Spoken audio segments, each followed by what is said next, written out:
Imperfect Me, and I thank you for tuning in and listening to us on this afternoon.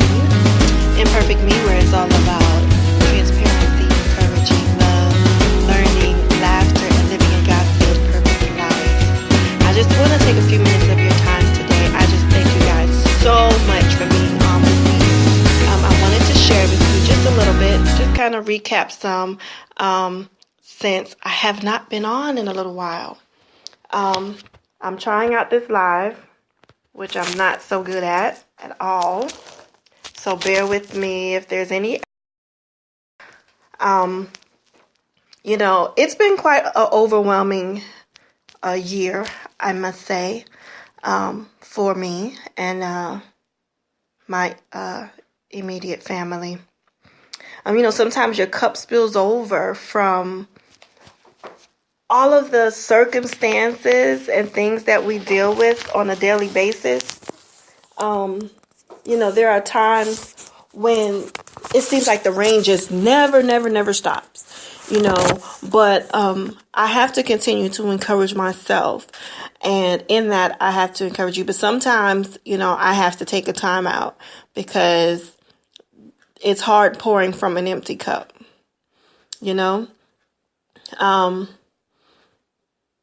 so it's really been, pretty deep, and it's been a lot of things, but I am glad to be talking to you guys. I'm glad to be here, just to, get some feedback from you guys and just to encourage you, like I always say, I encourage you as I encourage me, going back to some previous, podcasts, the last, I think 2, strengthen our scars and temporarily out of order. That has definitely been me. Okay, I have been temporarily out of order, and it seemed like there's so many people that are around me, but no one notices. No one, ever hits me up and say, "Hey, girl, how you doing?" But God had to show me, that as long as I have him, then that's, really what it is. And sometimes people just don't know, sometimes a lot of people say, they're great listeners and they're there, but most people want a personal invitation. And what people don't understand is that when you're going through, not just a season of valley, which what I like to call a season of valley or a low place. But when you're a person that deals with things, mental illnesses such as depression and anxiety, a lot of times, it's you in your cave. And so for me personally, as a person of faith, and having been in the faith, I guess sometimes I have maybe some unreasonable expectations of my fellow Christians, because sometimes I expect them to just kind of feel me in the spirit, so to speak. But that's not always reality, and so I do get that. So I felt it was necessary to do this podcast today because I just feel in my personal, spirit that there's other people out there that needs to hear this and that just needs to be encouraged. I realize that everything that I have been going through is not just, it's not just because of disappointment, but it's because I've been dealing with a broken spirit. And that's something pretty deep if you think about it in a spiritual aspect.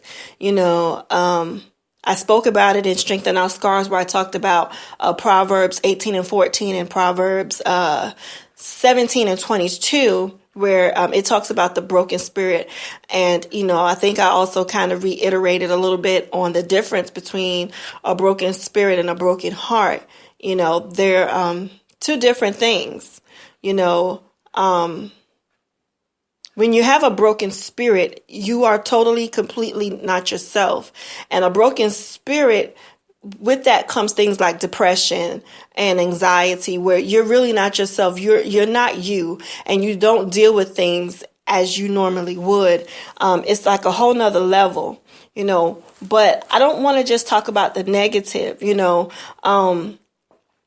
but I want to encourage you guys and let you guys know that even in your low place, that there is strength. There's strength in your scars, because every trial, every hurt, every disappointment, every failure is simply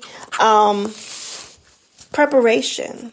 It's preparation for your greater. It's preparation for your next level. It's preparation for your destiny. And I have some notes here that I'm going by, so if you hear the papers, that's why. Listen, we have so much to live for. And sometimes even now I feel like, but we have so much to live for, because this life, I am learning, is not just for us. We don't just live for ourselves. There are destinies and dreams to fulfill. There are people who need and rely on us to be whole. And so when you are broken, there are people who are waiting on us who cannot get to us because we're in a broken place and we're not able to be everything that it is that we need to be. And it can be people, like our families or our children, but there are other people that we might just meet by chance that, are relying on us and don't even realize it.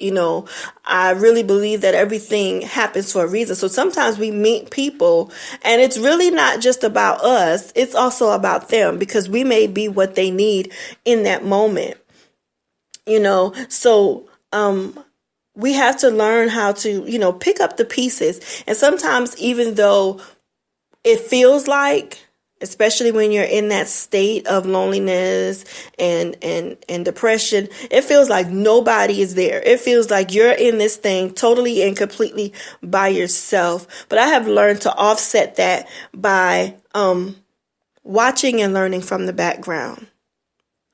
Sometimes my mind tells me, everybody has it going on and I'm still struggling. Like I still got so much going on. And as much as my heart wants to do, and as much as my heart wants to help, and as much as my heart wants to be a part of, I just can't, because I have to be a healthy me. And I had just my circumstances, financially or otherwise just won't allow me to. But people don't often see that. They just see it as non-support. Because oftentimes, especially on Facebook, I see people say, well, if people don't support you, then they want you to support them. We have to look at it in a broader sense, because sometimes people's desire is to be supportive and to support. But how can you support someone when you can't even support yourself?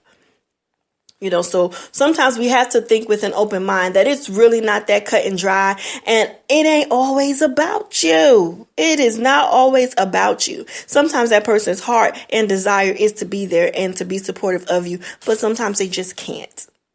And that's just a reality. I know that's my reality. I want to help everybody. My husband gets on me often because it's like, I want to be here. I want to be there. If this person says, hey, I need you, I want to do it. I want to go, I want to be there. But sometimes it's just not possible in that moment, because while I'm there uplifting everybody, while I'm in this season of valley, there's nobody down here in this valley with me. There's nobody down here that's saying, hey, girl, I just called to check on you. I just called to see how you're doing and uplifting me, So I have to take in consideration that I have to take care of me. And so I've learned to watch and learn from the background, you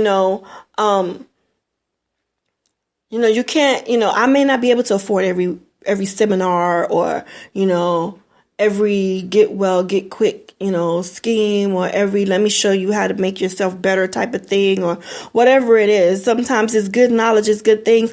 And oftentimes those same people will do videos and have Facebook little things. And all I can do is watch and learn. Sometimes I have to watch and learn from the background because I may not have the finances in that moment, but I'm still learning. I'm still taking in, and I know it seems like in this season that people are least attentive. life. It's like everyone is trying to save the world, while covering up their own mess. The thing that gets me the most is when, people who are trying to save the world. It's like they're not being real. So a lot of people are not just being genuine and being real. And the whole point of this for me is to be transparent. And a lot of people are not transparent. They say that they are, but they're not. And that gets me because, see, in that transparency, then people can connect to you. You can't put your hand out and say, hey, I'm giving you a hand up. But then with the right hand, I'm giving you a hand up. And then with the left hand, you're smacking me around and smacking me down. And so I'm still never getting up because at the same time that you're telling me you're giving me a hand up, you're also pushing me down, so I'm never getting to that point. It's not helpful. You're doing it just to say, yeah, you see, you give part of a picture. You see, I helped them up. I helped them do this, I helped them do that, but really, it was just for your own self, so that you can look good. And so that's not being helpful. That's not genuine. And God, does not honor that. With all of that being said, I just want to encourage you and affirm today with you that I'm going to cease being a slave to my mind and a prisoner of my heart. With so many disappointments and so many things that we go through, we tend to build these big giant walls that are super fortified that nobody can get through. And so I encourage you to not be a slave to your mind and a prisoner to your heart. Everything that you need, God has placed within you. What others do not recognize in your low place, God will magnify in your up season. Don't despise this season of valley, because your season of more than enough is right around the corner. Your scars will not only strengthen you, but it will strengthen others. And I thank you guys for listening. This is National Epilepsy Awareness Month, in which I am an advocate. If you guys did not know, check out my awareness page on Facebook. I am a voice for epilepsy awareness / my voice for EP. I have lots of good stuff, good things to educate and bring awareness to this disorder that so many people suffer from, that so many people have. However, there is so minimal funding, education. A lot of people are not even educated, let alone the funding for it. And so it's my goal to not only bring awareness to people, but to also be a voice, be that beacon, be that place, be that resource. With my organization, it's our goal to be able to provide training and be able to donate and support more research for this disorder, because there is so little. Just as a briefing, over 65 million people around the world have epilepsy.